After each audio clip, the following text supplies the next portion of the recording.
নতুন বছৰত আমি খুব আনন্দিত আহিছোঁ ভকতপাৰাত আহি পেলাই বিটিচি চৰকাৰৰ SOPD ফাণ্ডাৰে আমাৰ ইৰিগেশ্যন ডিপাৰ্টমেণ্টে বিশেষকৈ আমাৰ EM ডাঙৰীয়াই অকল এই ভকতপাৰাত নহয় বিটিচিৰ বিভিন্ন অঞ্চলত য'ত আগতে ইৰিগেশ্যন বানবিলাক হয় কোনোবা এটা চেণ্ট্ৰেল স্কিম বা ষ্টেট স্কিমেৰে কৰা হৈছিলে কিন্তু বিটিচিৰ SOPD ফাণ্ডৰ দ্বাৰাই তেনেকৈ ডাঙৰ ডাঙৰ কিছুমান ইৰিগেশ্যন বান ইতিমধ্যে বনোৱা হৈছে।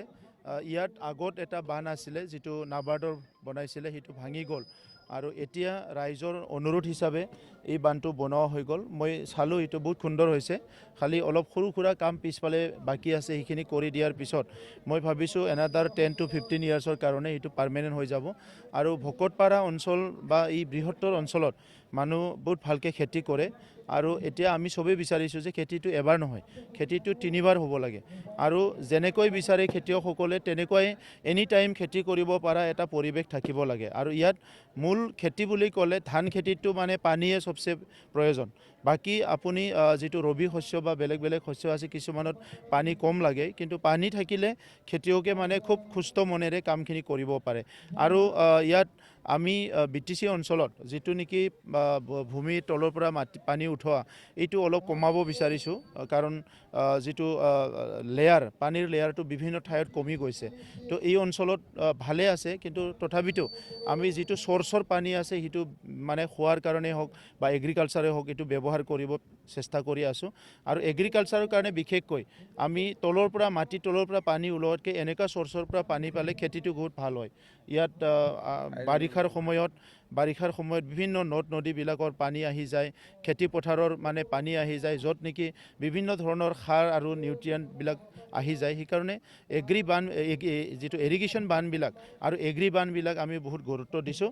মই ভকতপাৰা ৰাইজক BTR চৰকাৰৰ তৰফৰ পৰা আমি নতুন বছৰৰ এটা গিফ্ট দিবলৈ পাই আনন্দিত হৈছোঁ। মই ৰাইজক এটাই অনুৰোধ কৰিছোঁ, মই দেখিছোঁ বহুত চেনজিটিভ হয় মানুহবিলাকে, আমাৰ সভাপতি ডাঙৰীয়াও বহুত চেনজিটিভ হয়, বানটো পাই পেলাই তেখেতে আৱেগিক হৈ পাৰিছে।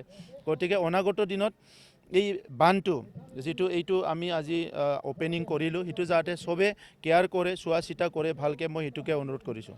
মুখ্যমন্ত্ৰীয়ে চুবুৰীয়া ভূটানৰ লগত কথা পাতিছে ইৰিগেশ্যন বা অন্যান্য ক্ষেত্ৰত গোটেই বিটিচিত সেই ব্যৱস্থা কৰা হ'ব। চাওক, আমি প্ৰাকৃতিকভাৱে এনেকুৱা এটা ঠাইত আছোঁ, সঁচাকৈ আমি ভগৱানক ধন্যবাদ দিব লাগিব।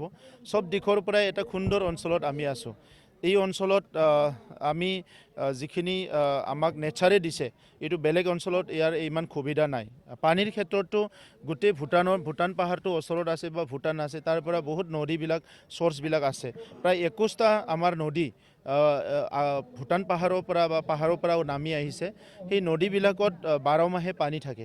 গতিকে সেই পানীখিনি আমি অলপমান আমাৰ টেকন'লজি ইউজ কৰি পেলাই সেইটো খেতিৰে হওক বা খোৱাৰে হওক ব্যৱহাৰ কৰিব পৰা যায়। ইতিমধ্যে ওদালগুৰি জিলাত JJMত চ'ৰ্চৰ পানীৰ দ্বাৰা যিটো নেকি গ্ৰেভিটেশ্যনেল ফ'ৰ্চৰ দ্বাৰা কোনো ইলেক্ট্ৰিক ইউজ নকৰাকৈ সেই পানীটো ইউজ কৰা আৰম্ভ কৰিছে। আৰু সেইকাৰণে অহা 10 বছৰৰ ভিতৰত BTR অঞ্চলত আমি তলৰ পৰা পানী ওলোৱাটো যাতে বন্ধ কৰিব পাৰোঁ, আহি থকা সময়ৰ কাৰণে যিটো আমাৰ নেচাৰ সেইটো প্ৰিজাৰ্ভ কৰাৰ কাৰণে আমি বড়োলেণ্ড গ্ৰীণ মিছনৰ দ্বাৰা ইয়াৰ ৰুৰকীৰ কিছুমান এক্সপাৰ্ট লৈ আহি ষ্টাডি ৰিচাৰ্চ আৰম্ভ হৈছে। জাৰ্মানী ইঞ্জিনিয়াৰিং সকলো আহিছে, তেখেতসকলৰ দ্বাৰা ষ্টাডি আমাৰ চলি আছে। গতিকে কোকৰাঝাৰৰ পৰা লৈ পেলাই ওদালগুৰিলৈকে আমাৰ যিমানখিনি BTC অঞ্চল আছে, আমি চ'ৰ্চৰ পানীটো ইউজ কৰাৰ কাৰণে, নদীৰ পানীটো ইউজ কৰাৰ কাৰণে এটা চিন্তা কৰা হৈছে। আৰু আমি ইউজ কৰাৰ পিছত আমাৰ ওচৰৰ ডিষ্ট্ৰিক্টবিলাক, BTCৰ বাহিৰৰ ওচৰৰ ডিষ্ট্ৰিক্টবিলাকো এই পানীৰ সুবিধাটো পাব।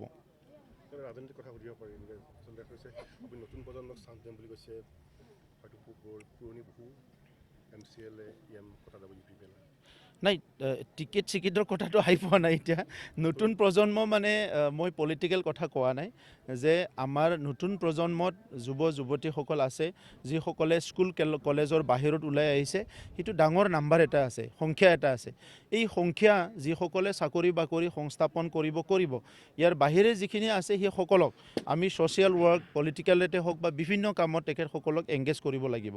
সেইকাৰণে নতুন য়াং যিটো জেনেৰেশ্যন আছে, যিয়ে আহি থকা 50 বছৰত, আহি থকা 30 বছৰত ছ'চাইটিৰ কাৰণে কাম কৰিব, তেখেতসকলক টাৰ্গেট কৰি আমাৰ শিক্ষা, আমাৰ সামাজিক পৰিৱৰ্তন, আমাৰ যিবিলাক জীৱিকা, লাইভলিহুড, এই গোটেই কথাখিনি আজি BTR চৰকাৰে আমি চিন্তা কৰিছোঁ।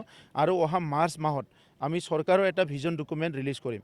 আমি এই ডিচেম্বৰ মাহৰ 30 তাৰিখত কমিউনিটি ভিজন ডকুমেণ্ট আমি ৰিলিজ কৰিছোঁ, কিন্তু অহা মাৰ্চ মাহৰ ভিতৰত আমি চৰকাৰৰ ভিজন ডকুমেণ্ট ৰিলিজ কৰিম, য'ত আমাৰ চৰকাৰখনে অহা 5 বছৰত নেক্সট আহিলে কি কাম কৰিম আৰু ইয়াৰ পিছত অহা 50 বছৰত বিটিআৰ অঞ্চলৰ ৰাইজে কি কাম কৰিব, কি চিন্তা কৰিব, এই গোটেই কথাখিনিৰ এটা ৰোড মেপ আমি অহা মাৰ্চত ৰাইজৰ ওচৰত আমি ৰিলিজ কৰিম। নিৰ্বাচনৰ কিবা তাৰিখ যদি এতিয়ালৈকে তেনেকুৱা অহা নাই। নিৰ্বাচনটোতো আৰু পলিটিক্স কৰা দিনৰ পৰাই নিৰ্বাচনৰ কথাটো সদায় মনত থাকে, গতিকে আৰু আহিব যাব সেইটোতো এটা গণতান্ত্ৰিক পৰ্ব, তাত আৰু বেছি হেডেক হ'ব লগা নাই। হেডেকটো হ'ল কি যে আগৰ সময়ত ব্ৰিটিছ অঞ্চলত যেতিয়া অলপ কাৰোবাৰ বাহুবল কিবা কিবি আছিলে, ভয় ভাবুকি, সেই সময়ত অলপমান পৰিৱেশটো তেনেকুৱা আছিলে। এতিয়া আৰু শান্তি অহাৰ লগে লগে যিসকলে টকা পইচা বল প্ৰয়োগ কৰি ইলেকশ্যন কৰিছিলে সেইবিলাক লাহে লাহে আউট হৈ গ'ল। গতিকে শান্তিৰ পৰিৱেশত সেইসকল মানুহে আৰু পলিটিক্স কৰিব নোৱাৰে। গতিকে আজি বড়োলেণ্ডৰ গণতন্ত্ৰ সুস্থ হ'ল, শক্তিশালী হ'ল, সবল হ'ল আৰু সকলো ৰাইজে মুক্ত মনেৰে ইয়াতে কথা ক'ব পৰা হ'ল, কাম কৰিব পৰা হ'ল। এই পৰিৱেশটোৱে আমাৰ সফলতা। ছাৰ, সদৌ অসম ছাত্ৰ সন্থাই বিভিন্ন জাতি জনগোষ্ঠীৰ যি ভিজন ডকুমেণ্ট ওলাইছে তাত সহযোগ কৰা নাই নেকি? নাই, সহযোগ কৰা নাই নহয়। সদৌ অসম ছাত্ৰ সন্থা হ'ল সকলো জনগোষ্ঠীৰ কাৰণে, তো সকলো জনগোষ্ঠীক লৈ সদৌ অসম ছাত্ৰ সন্থা। গতিকে ভিজন ডকুমেণ্টত এটা জনগোষ্ঠীৰ বনোৱা হৈছে। তো সদৌ অসম ছাত্ৰ সন্থাই কলিতাৰো ক'ব লাগিব, বড়োৰো ক'ব লাগিব, শৰণীয়াৰো ক'ব লাগিব, চবৰো ক'ব লাগিব। কিন্তু ভিজন ডকুমেণ্টটো পাৰ্টিকুলাৰ এতিয়া কলিতাসকলৰ, সূত্ৰধৰৰ, হাজঙৰ, গাৰোৰ চবৰো। তো সেইকাৰণে সদৌ অসম ছাত্ৰ সন্থা উপদেষ্টা ডক্টৰ সৌম্য কুমাৰ ভট্টাচাৰ্য ডাঙৰীয়া মোৰ লগত কথা পাতিছে আৰু তেখেতসকলে শুভেচ্ছা জনাইছে আৰু তেখেতসকলৰ লগত মাজে মাজে আমি আলোচনা কৰি থাকোঁ, ভূমিৰ সমস্যা, শিক্ষাৰ সমস্যা এইবিলাক লৈ পেলাই। মই আশা কৰিছোঁ এই জানুৱাৰী মাহৰ শেষৰ ফালে আকৌ একবাৰ আলোচনা কৰিম।